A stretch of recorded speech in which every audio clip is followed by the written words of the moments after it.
Hello everyone, welcome to my channel English grammar tutorial. তাহলে আজকে আমাদের চাইল্ড ডেভেলপমেন্ট অ্যান্ড পেডাগজির কত নম্বর ক্লাস? 4 নম্বর class. আমরা শুরু করেছি গ্রোথ অ্যান্ড ডেভেলপমেন্ট এই টপিকটা দিয়ে। তোমাদেরকে আমি প্রথম ক্লাসেই বলে দিয়েছিলাম যে গ্রোথ অ্যান্ড ডেভেলপমেন্ট এটা একটা হিউজ চ্যাপ্টার, এবং এই চ্যাপ্টারটাকে যত ভালো আমরা বুঝতে পারবো তত ভালো আমরা চাইল্ড ডেভেলপমেন্ট অ্যান্ড পেডাগজির পরের টপিকগুলোতে ভালো করে সেগুলোকে বুঝতে পারবো। তাই চাইল্ড ডেভেলপমেন্ট অ্যান্ড পেডাগজির গ্রোথ অ্যান্ড ডেভেলপমেন্ট এই চ্যাপ্টারটা একটু বড় চ্যাপ্টার। এর আগে 3টে ক্লাসে আমরা 3টে পার্ট করেছি, আজকে আমাদের 4 নম্বর পার্ট। আজকে যেটা পড়ব সেটা হচ্ছে স্টেজেস অফ ডেভেলপমেন্ট। এর আগে আমরা ডেভেলপমেন্ট পড়ে নিয়েছি, বিস্তারিত আমরা ব্যাখ্যা করে নিয়েছি। তোমরা যারা দেখোনি তারা কিন্তু অবশ্যই পার্ট 1, পার্ট 2, পার্ট 3টা ভালো করে দেখবে এবং বুঝবে। আজকে আমরা স্টেজেস অফ ডেভেলপমেন্ট পড়ব। আমরা ডেভেলপমেন্টের প্রথম ক্লাসে কি দেখেছি, যে একদম গর্ভস্থ অবস্থায় থেকে অর্থাৎ মায়ের পেট থেকে শুরু করে মৃত্যু পর্যন্ত একটা মানুষের জীবনে ডেভেলপমেন্ট চলতেই থাকে। ডেভেলপমেন্ট তাহলে কি, একটা জীবনব্যাপী প্রক্রিয়া, সারা জীবন ধরে চলতে থাকে। আজকে আমরা পড়ব স্টেজেস অফ ডেভেলপমেন্ট, অর্থাৎ তার যে পর্যায়, এবং এই স্টেজ বা এই পর্যায়গুলোকে বিভিন্ন ভাগে ভাগ করা রয়েছে। আরও একবার বলে রাখি, এই যে ইংলিশ টার্মগুলো দেখে ভয় পাওয়ার কোনো কারণ নেই, প্রত্যেকটার বাংলা বলে দেব। এগুলোর ইংলিশ টার্ম জেনে রাখাটা খুব দরকার, কারণ বাংলা টার্মগুলো বিভিন্ন বইয়ে অনেক রকম বিভিন্ন ভ্যারিয়েশন থাকে, এবং এই টার্মগুলোর বাংলা তো আমি বলবোই, কিন্তু ইংলিশগুলো তোমরা জেনে রাখার চেষ্টা করবে। এখানে যে আমি পয়েন্টস আছে সবগুলো কিন্তু প্রত্যেকটা ক্লাসে আমি বাংলায় ব্যাখ্যা করে দিচ্ছি। তাই আমি তোমাদের ক্লাসের শুরুতেই বলেছিলাম, প্রথম ক্লাসে একটা খাতার পেন নিয়ে বসবে, এগুলোকে বাংলায় নোট ডাউন করে নেবে যার যেখানে অসুবিধা আছে। ক্লিয়ার? তাহলে আমরা স্টেজেস অফ ডেভেলপমেন্টে চলে আসি। ডেভেলপমেন্ট মানে কি, মানে একদম মানুষের সারা জীবন ধরে যে বিকাশটা ঘটতে থাকে, দ্যাট ইজ কল্ড ডেভেলপমেন্ট। এবং এর কিছু পর্যায় রয়েছে। সেই পর্যায়গুলো কি, প্রথমেই আমরা দেখব প্রিনাটাল স্টেজ, তারপরে দেখব আমরা infancy, early childhood, later childhood, adolescence, young age and adulthood. এই যে 6টা পর্যায়, পরীক্ষায় কিন্তু এতগুলো আসবে না, কিন্তু তোমরা বই খুললে এই 6টা, কোনো বইতে 10টা দেখতে পাবে, কোনো বইতে 8টা দেখতে পাবে। এত কিছু ঘাবড়ানোর কোনো কারণ নেই, যেখান থেকে কোয়েশ্চেন আসবে এর মধ্যেও 6টা স্টেজ পড়তে হবে না। আমি এক্ষুনি বলে দেবো যে কোন স্টেজ থেকে পরীক্ষায় প্রশ্ন আসে এবং কোন স্টেজে পরীক্ষায় প্রশ্ন আসবে না। ক্লিয়ার? তাহলে এই যে সারা জীবন ধরে আমাদের বিকাশ হতে থাকে, কি কি বিকাশ হতে থাকে? আমাদের কগনিটিভ মানে আমরা যেটা জানি বৌদ্ধিক, ইন্টেলিজেন্স যেটাকে আমরা বলি, আমাদের বৌদ্ধিক বিকাশ হয় সারা জীবন ধরে। আমাদের ল্যাঙ্গুয়েজ ডেভেলপমেন্ট হতে থাকে, আমাদের ভাষার বিকাশ হতে থাকে সারা জীবন ধরে। অনেকে গেল একজন 40 বছর বয়সে তার ইচ্ছা হয়েছে আমি স্প্যানিশ শিখবো, সে শিখতে পারে। সোশ্যাল, সামাজিক ডেভেলপমেন্ট, একজন দেখা গেল যে জুভেনাইল ক্রাইম, 18 বছর আগে সে কাউকে মার্ডার করেছিল, তাই বলে কি তাকে অসামাজিক বলা যাবে? খুব একটা বলা যাবে না, তাকে সংশোধনাগারে পাঠানো হবে। দেখা গেল 30 বছর বয়সে সে একটা অনেক বড় জায়গায় চলে গেছে, হতে পারে, কিন্তু আমরা এটা জাস্ট একটা এক্সাম্পলের খাতিরে বলছি। মোরাল, আমাদের নৈতিক বিকাশ ঘটবে। ইমোশনাল, আমাদের আবেগের বিকাশ ঘটবে। অর্থাৎ মূলত এই 5টা ডেভেলপমেন্ট আমাদের সারা জীবন ধরে চলতে থাকে। 1, কগনিটিভ, বৌদ্ধিক বিকাশ। 2, ল্যাঙ্গুয়েজ ডেভেলপমেন্ট, ভাষার বিকাশ। 3 হচ্ছে আমাদের সোশ্যাল ডেভেলপমেন্ট, সামাজিক বিকাশ। 4 হচ্ছে মোরাল ডেভেলপমেন্ট, নৈতিক বিকাশ। কিভাবে? ধরো একটা 2 বছর বয়সী বাচ্চার কাছে কি মনে হবে, যে সব জিনিস তার, কিন্তু একটা 20 বছর বয়সী, সে যখন 20 বছর বয়সে যাবে, সে কিন্তু তখন বুঝতে শিখবে যে কোনটা তার এবং কোনটা তার নয়, কোনটা ঠিক কোনটা ভালো। ঠিক আছে, এটা হচ্ছে মোরাল ডেভেলপমেন্ট। এবং কিন্তু এটা কিন্তু সারা জীবন ধরে চলতে থাকবে, এটা কিন্তু গ্রোথ নয়। মোরাল ডেভেলপমেন্ট মানে কি, বিভিন্ন পর্যায়ে গিয়ে কোনটা ঠিক এবং কোনটা ভুল তুমি নিজে থেকেই জাজ করতে পারবে। হয়তো কোনো একটা সময় মনে হলো যে এই জিনিসটাই সব থেকে বেশি সঠিক, কিন্তু আবার পরবর্তী পর্যায়ে গিয়ে 10-15 বছর 20 বছর পরে গিয়ে তোমার মনে হলো যে না, ওই জিনিসটা আমার ভুল ছিল, ওটা কিন্তু ঠিক ছিল না। That is called moral development, নৈতিক বিকাশ। ইমোশনাল ডেভেলপমেন্ট, ধরো এখন তোমার ধরে নিলাম 25 বা 30 বছর বয়স, বা আরও বেশিও হতে পারে। তোমার ইমোশনাল ডেভেলপমেন্ট কিন্তু এখন অনেক স্ট্রং, অনেক স্টেবল। যখন তুমি ক্লাস 11 বা 12-এ পড়তে তখন কিন্তু তোমার ইমোশনটা এত স্ট্রং ছিল না। সেই জন্য দেখবে যে ক্লাস 11-12 কলেজে পড়ুয়ারা এরা বেশি সুসাইডের প্রবণতা দেখা যায়, কারণ তাদের ইমোশনাল ডেভেলপমেন্টটা অতটা বেশি স্ট্রং থাকে না, তারা আবেগের বশবর্তী হয়ে কোনো একটা ডিসিশন নিয়ে নেয়। কিন্তু যাদের 30, 35, 40 বছর বয়স, তারা কিন্তু ইমোশনাল ডেভেলপমেন্ট এতটাই তাদের জায়গায় পৌঁছে যায় যে তারা কোনো ডিসিশন নেওয়ার আগে খুব ভালো করে সেটার বিচার বিশ্লেষণ করতে পারে। তাহলে এই মূলত 5টা ডেভেলপমেন্ট আমাদের জন্ম থেকে মৃত্যু পর্যন্ত হতে থাকে। এরপরে আসা যাক পরীক্ষায় যে প্রশ্নগুলো আসবে, যে স্টেজেস অফ ডেভেলপমেন্ট। মূলত আমরা ডেভেলপমেন্টের যে পর্যায় সেটাকে 6 ভাগে ভাগ করতে পারি। সেটা কি কি? ফার্স্ট হচ্ছে pre Natal stage. Pre Natal stage মানে হচ্ছে কি, জন্মের পূর্বের অবস্থা, অর্থাৎ যখন একটা শিশু বা বাচ্চা মায়ের পেটে থাকছে, জন্মগ্রহণ করছে না কিন্তু, ভ্রূণ অবস্থা থেকে শুরু করে যতদিন পর্যন্ত সে মায়ের পেটে থাকবে, that is called prenatal stage, জন্ম পূর্ব অবস্থা। ক্লিয়ার? এটা ওই জন্যে এরপরে কি ইনফ্যান্সি। ইনফ্যান্সি মিনস শৈশব, 0 থেকে 2 ইয়ার্স, অর্থাৎ তুমি জন্মগ্রহণ করলে তারপর থেকে 2 বছর পর্যন্ত এটাকে আমরা ইনফ্যান্সি বলি, শৈশব। ক্লিয়ার? বাংলাগুলো লিখে রাখবে। এরপরে আর্লি চাইল্ডহুড, প্রাক শৈশব অবস্থা, প্রাক বাল্যকাল, প্রাক বাল্যকাল, আর্লি চাইল্ডহুড 2 থেকে 6 বছর। এরপরে কি আসে? এরপরে আসে লেটার বা মিডিল চাইল্ডহুড, উত্তর বা মধ্যবর্তী বাল্যকাল, দ্যাট ইজ কল্ড লেটার বা মিডিল চাইল্ডহুড, যেটা আমাদের 6 থেকে 12 বছর। এরপরে আছে অ্যাডোলেসেন্স, কৈশোর অবস্থা, 12 থেকে 18। এরপরে লাস্ট অ্যাডাল্টহুড বা ওল্ড এজ, যৌবনকাল বা বৃদ্ধ বয়স। এই যে 6টা রয়েছে, এর মধ্যে 4টে থেকে পরীক্ষায় প্রশ্ন আসবে, বাকিগুলো থেকে আসবে না, 2টো থেকে আসবে না। কোন 4টে থেকে আসবে? 2 থেকে 5, ইনফ্যান্সি, আর্লি চাইল্ডহুড, লেটার বা মিডিল চাইল্ডহুড, আর একটা হচ্ছে অ্যাডোলেসেন্স।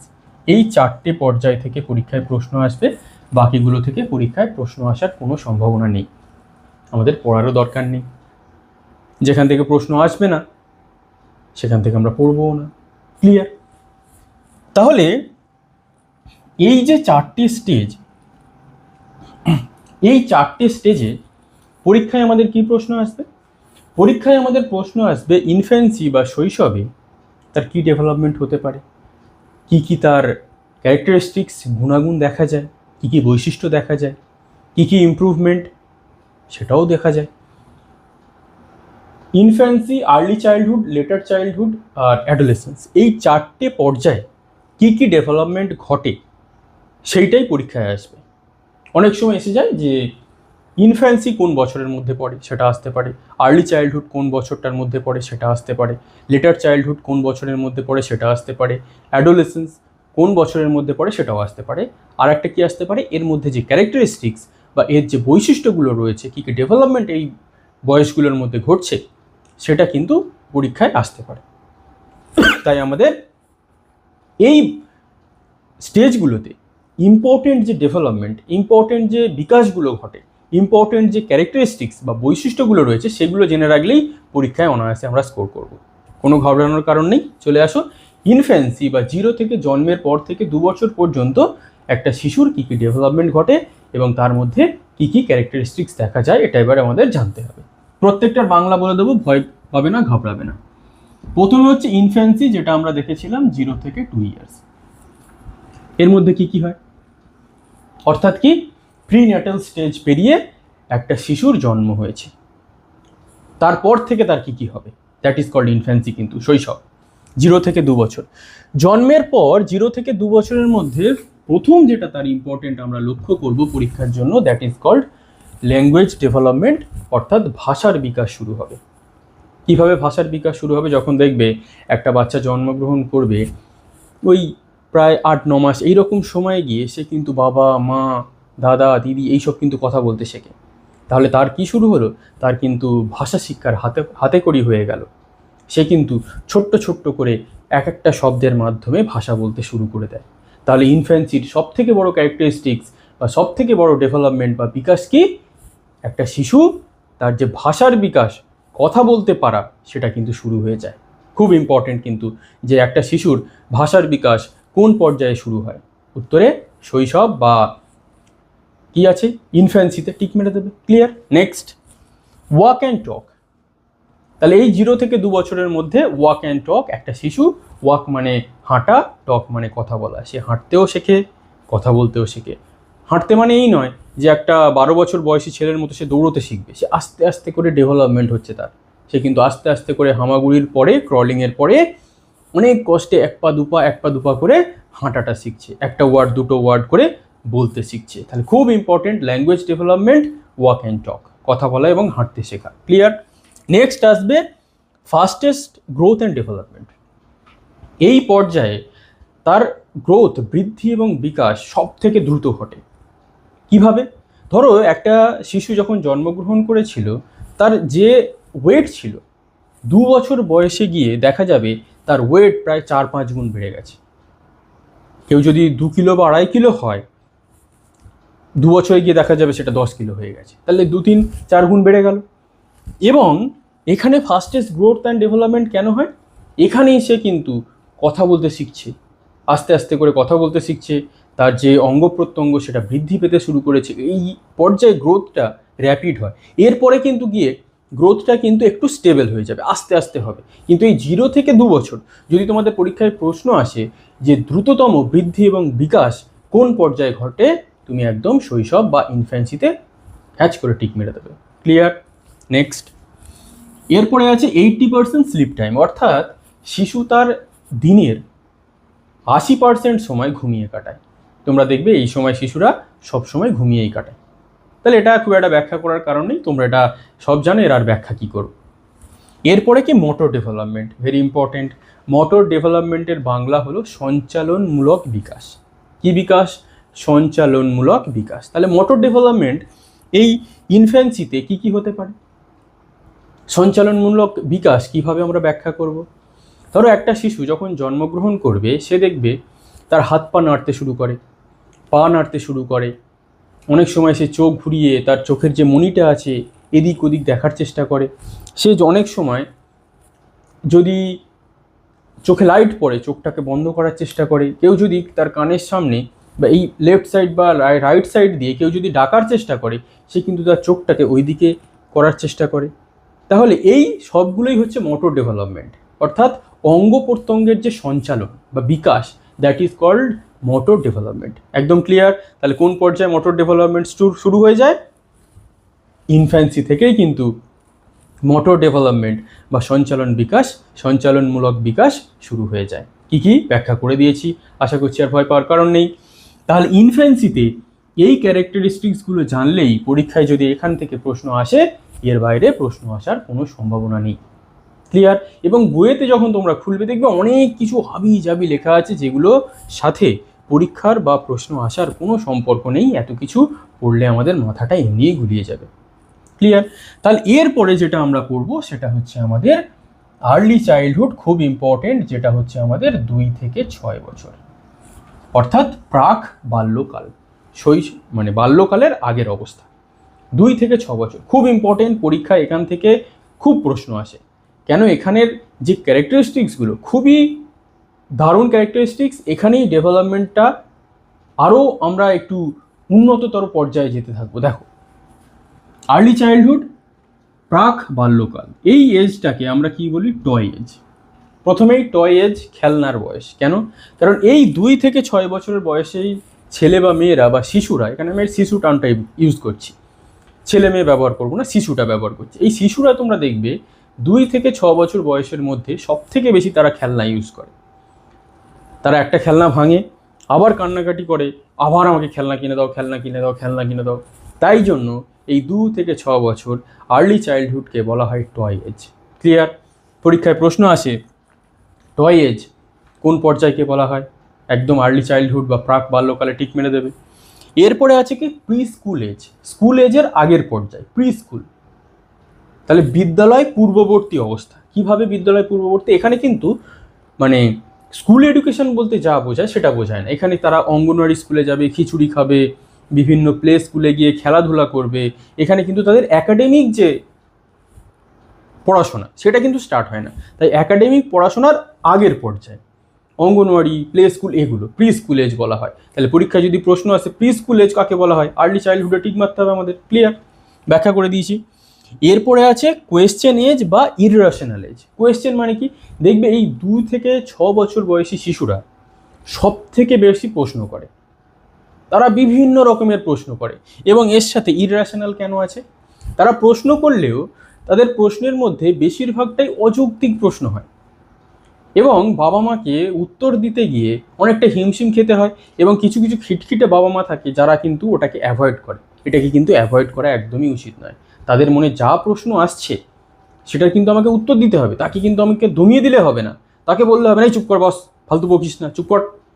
বেশিরভাগ বাবা মা এটাই করে। তাহলে এই কারণ এই এজটাই তো এইরকম। আমি যদি 50-60 বছরের বয়সী বাবা মা হয়ে তাকে যদি আমি ধমক দিই, সে ধমক খেয়ে চমকে চুপ হয়ে যাবে। কিন্তু তার এজের যে ডেভেলপমেন্ট সেটাকে আমরা কি করে দেবো, সেটাকে আমরা থামিয়ে দেওয়ার চেষ্টা করছি। সে কিন্তু পরবর্তীকালে প্রশ্ন করতে ভয় পাবে, তার মধ্যে যৌক্তিকতা, কগনিটিভ ডেভেলপমেন্ট সেটা কিন্তু কমে যাবে, তার ইন্টেলিজেন্স সেটা কমতে থাকবে। তাই এই বছর বয়সী শিশুদের মধ্যে প্রশ্ন করার যে টেন্ডেন্সি, প্রবণতা, সেটা সব থেকে বেশি থাকে এবং প্রশ্নগুলো অযৌক্তিক হয়, কিন্তু তার কাছে কিন্তু যৌক্তিক মনে হয়। অনেক সময় তারা প্রশ্ন করে ফেলে, আমি কিভাবে এসেছি বাবা মা পৃথিবীতে। বাবা মারা বিরক্ত হয়ে যায়। অনেকে আবার বলে আকাশ থেকে পড়েছিস, এ এসে দিয়ে গেছে, ও এসে দিয়ে গেছে। তাহলে এই 2 থেকে 6 বছর বয়সী শিশুদের মধ্যে প্রশ্ন যখন জাগবে তাকে দমালে চলবে না। পরীক্ষায় যদি প্রশ্ন আসে যে প্রশ্ন করার এজ বা অযৌক্তিক প্রশ্নের এজ কোন পর্যায়ে, early childhood. Clear. Next, self centric বা ইগো সেন্ট্রিক। অর্থাৎ সেলফ সেন্ট্রিক মানে কি, আত্মকেন্দ্রিক, অর্থাৎ আমিই সব। অনেক সময় বড়দের মধ্যেও এটা দেখা যায় যে আমি একদম খুব বড়, কেউ পেটা কেউ, আমার উপরে কেউ নেই, আমি যা বলবো সেটাই সব। বাচ্চাদের মধ্যে 2 থেকে 6 বছরের শিশুদের মধ্যে এটা কিন্তু সব থেকে বেশি দেখা যায়। তার মনে হয় তাকে যদি কেউ পাত্তা না দেয় সে খুব বিরক্ত বোধ করে। ধরো তোমাদের মধ্যে একটা খুব সিরিয়াস আলোচনা চলছে, বাচ্চাটা তো আর জানে না, সে সেখানে গিয়ে বসে পড়লো। তোমরা যখন আলোচনা করছো সে কিন্তু ইরিটেটেড ফিল করবে, কারণ কি, সে তো সেলফ সেন্ট্রিক, তাকে তুমি তো পাত্তা দিচ্ছ না। সে ওই সময় কান্নাকাটি শুরু করবে, বিভিন্ন বিরক্তকর সিচুয়েশন করার চেষ্টা করবে, এইসব করবে, কারণ আত্মকেন্দ্রিক, তাকে পাত্তা দিতে হবে। সে মনে করে কি সেই কিন্তু সব থেকে বড়, তার উপরে কেউ নেই। That is called self centric বা ইগোসেন্ট্রিক। ক্লিয়ার। নেক্সট কি, ফাস্টেস্ট ফর ল্যাঙ্গুয়েজ ডেভেলপমেন্ট। অর্থাৎ আচ্ছা, এখানে ফাস্টেস্ট ছিল গ্রোথ অ্যান্ড ডেভেলপমেন্ট, এখানে কিন্তু ফাস্টেস্ট কি, ল্যাঙ্গুয়েজ ডেভেলপমেন্ট। অর্থাৎ এই 2 থেকে 6 বছর এই বয়সের মধ্যেই তার ভাষার যে বিকাশ সেটা সব থেকে দ্রুত হবে। তাকে যদি তুমি ইংল্যান্ডে পাঠিয়ে দাও সে কিন্তু ইংলিশ শিখে চলে আসবে এই 2 থেকে 6 বছর বয়সের মধ্যে, এবং তাকে যদি তুমি বাংলায় রাখো সে বাংলা শিখবে, কিন্তু সে দারুণভাবে তার ভাষার বিকাশ হয়ে যাবে। সব থেকে দ্রুততম ঘটবে ভাষার বিকাশ, তারপরে আস্তে আস্তে কমতে থাকবে। এই সময় দেখবে তারা বিভিন্ন বাবা মা বা পারিপার্শ্বের বিভিন্ন কথাবার্তা শুনে তারা নিজেদের মতোই বাক্য বলতে শুরু করে দেবে, বিভিন্ন বাক্য তারা সঠিকভাবে বলতে পারবে। তাই এই বয়সটা হচ্ছে ল্যাঙ্গুয়েজ বা ভাষার বিকাশের সব থেকে দ্রুততম বয়স। ক্লিয়ার। তাহলে তোমাদের যদি পরীক্ষায় প্রশ্ন আসে যে কোন পর্যায়ে ভাষার বিকাশ সব থেকে দ্রুত হয়, উত্তর কী হবে, আর্লি চাইল্ডহুড। ক্লিয়ার। আর বয়স হলে 2 থেকে 6। এরপরে লার্নিং বাই ইমিটেশন। ইমিটেশন মানে কি, অনুকরণ, অর্থাৎ অনুকরণের মাধ্যমে শিক্ষণ। লার্নিং মানে আমরা জানি শিখন, অনুকরণের মাধ্যমে কি, নকল করা। সে ভাষাটা কিভাবে শিখছে, তোমার মুখে কথা শুনে শুনে কিন্তু সে শিখে যাচ্ছে। তাকে কিন্তু আলাদা করে টেন্স পড়াতে হচ্ছে না, তাকে কিন্তু আলাদা করে ওয়ার্ডের মিনিং পড়াতে হচ্ছে না, তাকে কিন্তু নাউন, প্রোনাউন, অ্যাডজেক্টিভ পড়াতে হচ্ছে না। সে কি করছে, আমাদের মুখ থেকে ভাষা শুনছে, আমাদেরকে অনুকরণ করে সে সেটা শিখে যাচ্ছে। সেটা শুধু ভাষা শিক্ষার ক্ষেত্রেই নয়, সে আমাদের দেখে দেখে অনেক কিছুই শিখতে পারে। তুমি যদি দেখো বাড়ি থেকে অফিসে গিয়ে, অফিস থেকে বাড়ি গিয়ে তুমি মোবাইল নিয়ে বসে পড়েছো, তোমার ছেলে বা মেয়ে কিন্তু একই জিনিস তৈরি হবে, তারা তোমাকে দেখে শিখছে।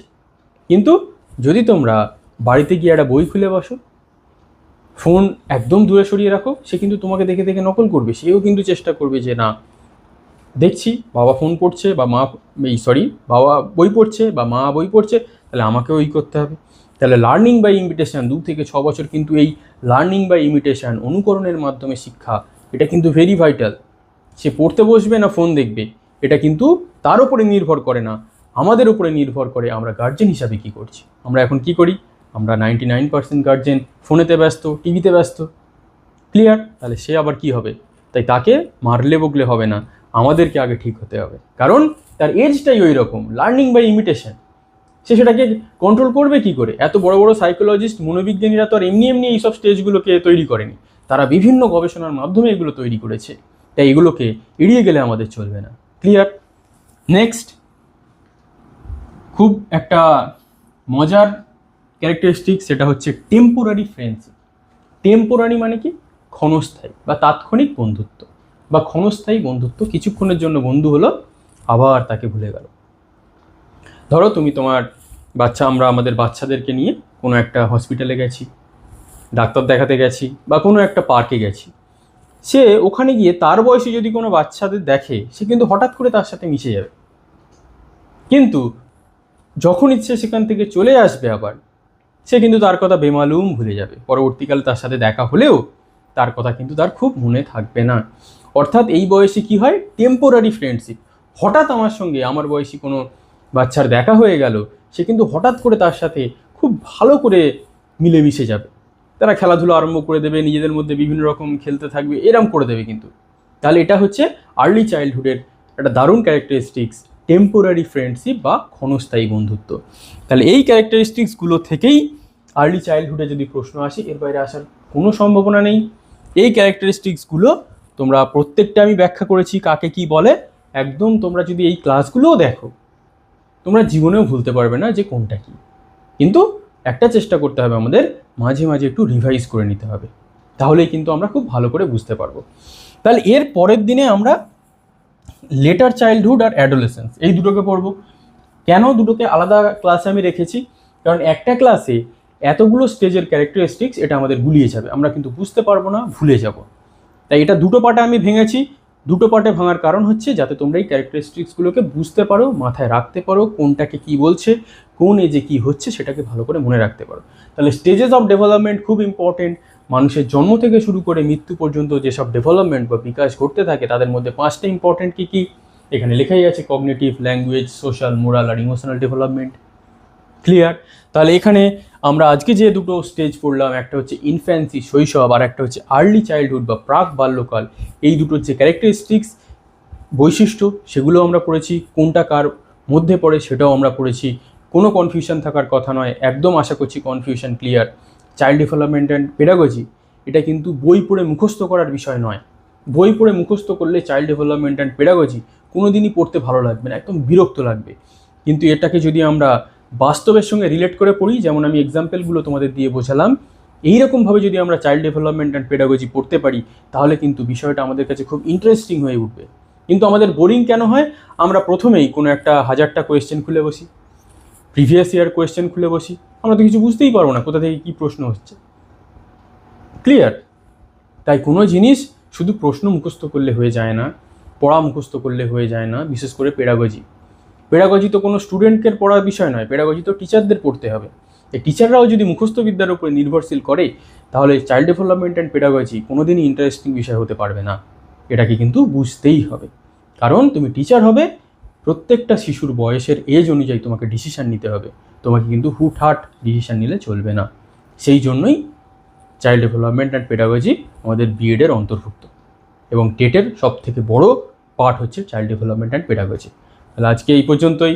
পরের ক্লাসে আমরা আরও দুটো স্টেজ নিয়ে আলোচনা করব, কারণ অ্যাডাল্টহুড আর ওল্ড এজ এই দুটো পরীক্ষায় পড়বে না। ক্লিয়ার? তাহলে আজ এই পর্যন্তই। Thank you for watching. কোনো কনফিউশন থাকলে অবশ্যই কমেন্ট করবে, ক্লাস ভালো লাগলে অবশ্যই কমেন্ট করবে। Thank you.